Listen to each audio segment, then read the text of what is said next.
Desconfia funcionário EDTEL, o inicial TFL, fote osam fan pulsa pré-pago eletricidade niang, hamutu dólar um tolo racing. Tribunal Judicial Primeira Instância dele realiza julgamento do crime peculato, nebe comete o seu funcionário EDTL. Tuira acusação nebe ia kata, ia lorong ida, fulang maio, tina rihun rua rono racing tolo, arguida TFL, fan pulsa eletricidade niang, ho montante rihun tolo neng, dólar americano, lorong ida, arguida hetang osang husi fan pulsa pré-pago, hamutuk dólar neng sanuru resin rua no banhira argida entrega osang homontante dólar neng sanuru resin rua ne ba argida JFG mabila ia resibo entrega niang nune ia loron rua fulang mayo tina rua rono resin tolu argido JFG halo verificação katak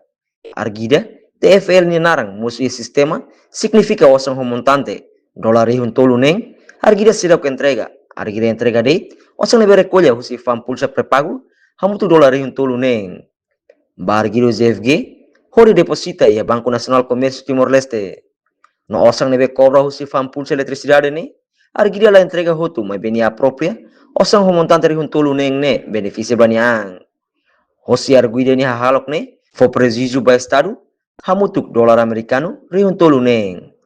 argida declara ia momento neba argida entrega osang basasin JFG hamutuk 5 racing no depois de litia loron rua sasi informa bargida kata cargida será que entrega osang rihun tolu mai be argida hatang kata lorong ida tomak argido recolha det hamutuk 5